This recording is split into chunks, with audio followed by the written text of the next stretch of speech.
여러분 안녕하십니까? 앞으로는 집에 들어갈 때 도어록을 더 꼼꼼히 확인하셔야겠습니다. 도어록에 형광펜을 칠해놓고 비밀번호를 알아내 절도 행각을 벌인 범죄 영화 같은 일이 일어났습니다. 비밀번호를 주기적으로 바꾸고 지문이 남지 않게 조심하는 등 각별한 주의가 필요하겠습니다. 양정진 기자입니다. 지난 1월 대전 서구의 한 아파트에 40대 남성 A씨가 들어왔습니다.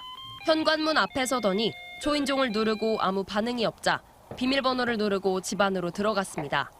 2달 뒤 천안에서도 직접 도어록 비밀번호를 풀고 절도 행각을 벌였는데 2차례에 걸쳐 모두 4천만 원어치를 훔쳤습니다.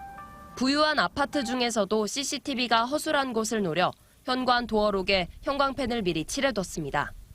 A씨는 집주인이 비밀번호를 누를 때 이렇게 지워진 숫자들을 후레쉬로 비춰서 밝혀냈습니다. 범행 장소를 미리 물색한 뒤 이후에도 여러 차례 더 찾아가 비밀번호 자릿수와 순서를 파악하고 숫자들을 조합해 비밀번호를 알아냈습니다. 경비원, 검침원 등 의심을 피할 수 있는 옷을 입고 주인이 집을 비운 사이 침입하기도 했습니다. A씨는 범행 후 전기 자전거를 타고 먼 곳에 주차한 자동차까지 이동하는 등 교통수단을 바꿔 타는 치밀함도 보였습니다. 경찰은 이 같은 피해를 예방하려면 칠해진 부분이 있는지 도어록을 꼼꼼히 살펴야 한다고 강조했습니다. 이와 함께 평소 비밀번호를 자주 바꾸거나 비밀번호를 누를 때 노출되지 않도록 주의가 필요하다고 당부했습니다. 번호를 누르기 전에 손등으로 한번 번호 도어락을 닫고 나서 비밀번호를 누르고, 비밀번호를 누를 때도 혹시 모를 뒤에 카메라, CCTV 설치가 있을 수도 있으니까 몸으로 가리고. 경찰은 비슷한 범죄를 막기 위해 범죄가 의심되는 상황이 생기면 적극적으로 신고해달라고 요청했습니다. TJB 양정진입니다. 자신의 차에 보이스피싱 수거책이 타고 있는 것 같다는 택시 기사의 신고로 경찰이 피의자를 조기에 검거해 현금 1,500만 원의 피해를 막았습니다. 지난 11일 오후 2시 50분쯤 대전역 지구대 김민주, 순경 등 3명은 신고를 받은 뒤 택시의 목적지인 대동역 주변을 30여 분간 검문해 보이스피싱 현금 수거책을 체포했습니다. 이어 경찰은 대전 대동역 근처에서 보이스피싱에 속아 현금 1,500만 원을 들고 수거책을 기다리고 있던 피해자를 찾았습니다. 대전엔 지하철 역사 전기실에서 화재 진압에 쓰이는 이산화탄소가 대량 누출된 사실이 뒤늦게 알려졌습니다. 대전시에 따르면 지난 4일 오후 8시 30분쯤 동구 파남역에서 화재 발생 여부를 감지하는 수신기가 오작동하면서 45kg짜리 용기 32개가 보관돼 있던 소화용 이산화탄소 1,440kg이 전기실 안으로 쏟아졌습니다. 다행히 인명피해는 없었지만 원인 규명이 늦어지면서 일부 직원들은 사고가 재발하지 않을까 불안해하고 있습니다. 대전교통공사 측은 다음 달까지 새로운 화재 감지 수신기를 설치하고 소화용 이산화탄소를 보충하는 한편 이산화탄소 누출 관련 안내서를 제작해 배포하겠다고 밝혔습니다. 태안반도 천수만에 대규모 태양광 단지가 추진돼 논란이 일고 있습니다. 천수만은 철새 도래지인데다 우량농지여서 현지 반발이 큰 상황인데요. 여기에 국가 심의를 피하기 위해 소규모로 쪼개기 신청한 의혹도 제기됐습니다. 강기련 기자의 보도입니다. 서해안 AB지구 분화모 근처 광활한 간척지. 30여 년 전 바다를 막아 인공호수와 농경지를 만들어 철새와 인간이 공존하는 곳입니다.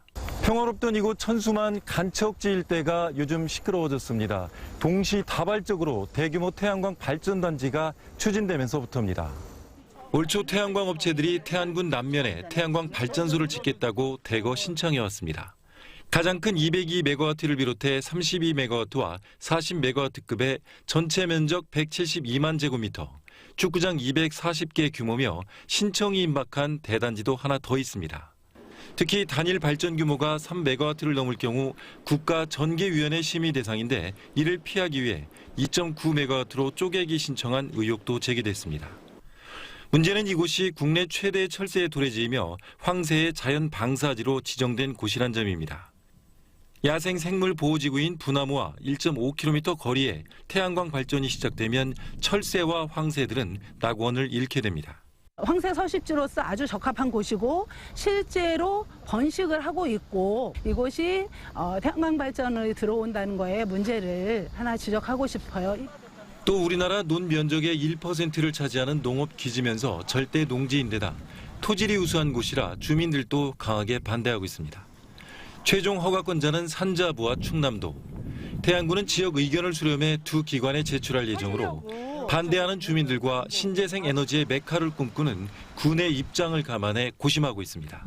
환경과 농업진흥지역에 대한 타용도 일시 사용에 대해서 종합적으로 검토한 후에 허가 관청인 충청남도와 산업부의 의견을 종합적으로 제출토록 하겠습니다. 김태흠 충남지사는 태안군 순방에서 절대 농지를 훼손하는 태양광 발전에 반대한다는 의견을 피력한 바 있습니다. 태안의 먹거리가 되고 또 이 태안의 일자리가 만들어지고 하는 그 기능들을 집어넣어야지 거기다가 태양광을 집어넣는다. 저는 반대입니다.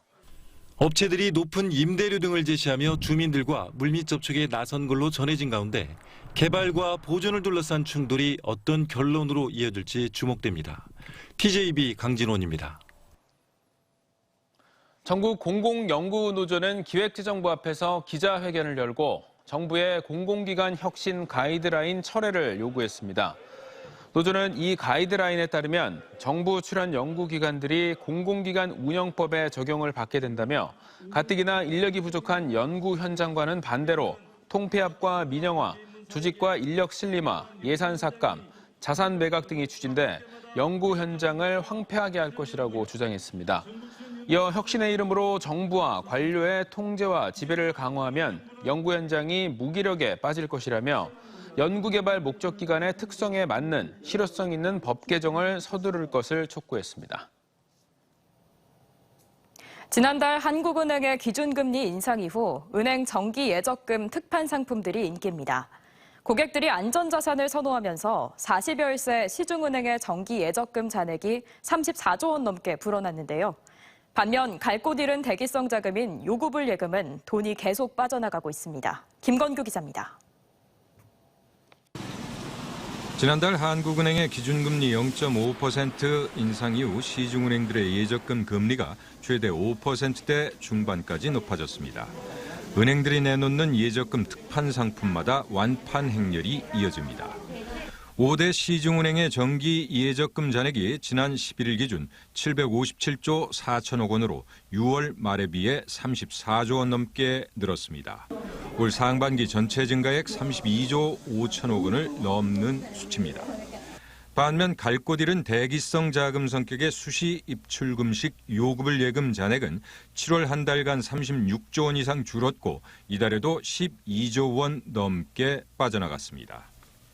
국내 금리가 오르고 있잖아요. 그래서 다른 상품보다는 고금리 정기예금을 많이 찾고 있는 상황이고요.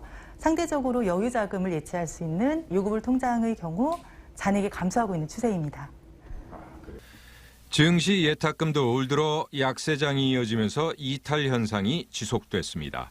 연초 71조 원을 넘던 고객 예탁금이 지난달 초부터 55조 원 수준에서 횡보하고 있습니다.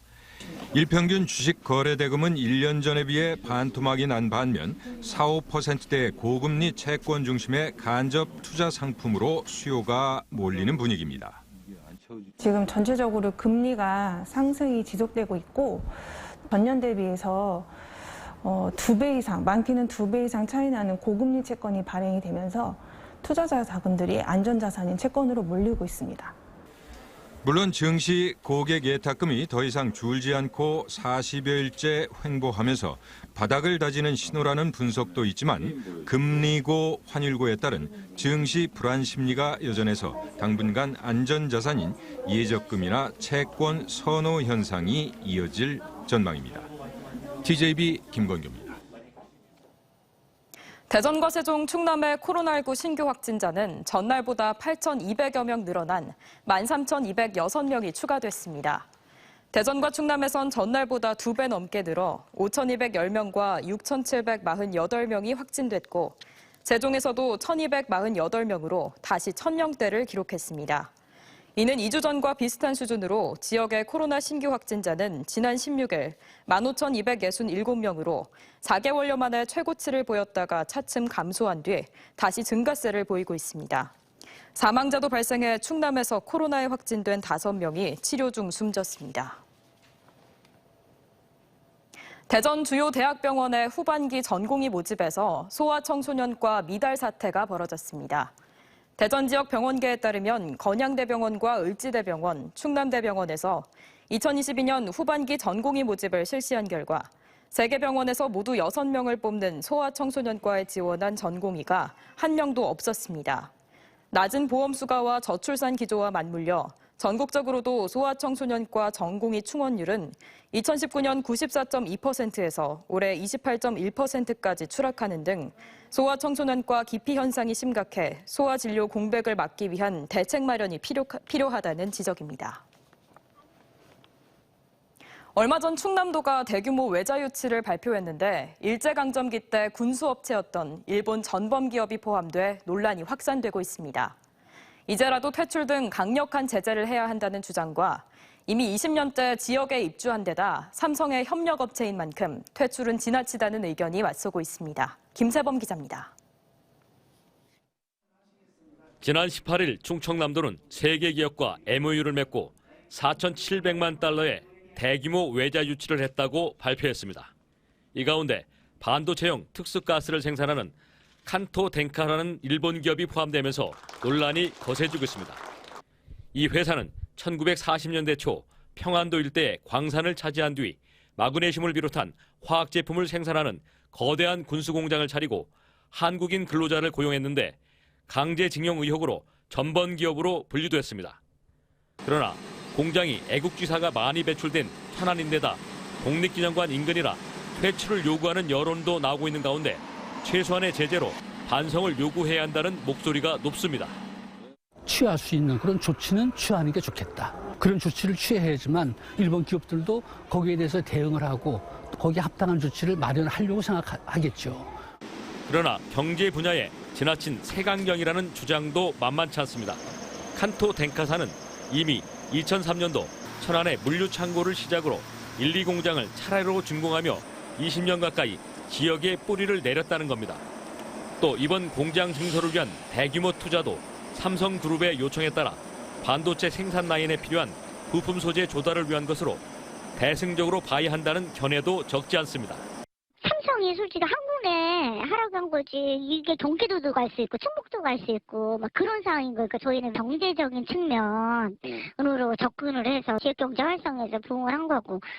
일제강점기 수많은 우리 물자를 수탈해 전쟁에 쓰이는 군수품을 만들고 우리 선조들을 징용했던 일본 전범 기업들. 오랜 세월이 지나 순수 경제활동에 기반한 기업들로 자리 잡았지만 여전히 국내에선 퇴출 등 반감이 높습니다. 당시의 행위들에 대해 진솔한 사과와 피해자들에 대한 위로 등을 통한 과거사 정리가 있어야 미래로 함께 나아갈 수 있다는 독일의 교훈을 되새겨야 한다는 지적도 제기되고 있습니다. TJB 김세범입니다. 보령시와 한국중부발전은 오는 2050년까지 보령시를 서해안 청정에너지 거점 도시로 육성하기로 하고 롯데케미칼과 두산에너빌리티, 한국에너지기술연구원 등 10여 개 기관과 함께 업무 협약을 체결했습니다.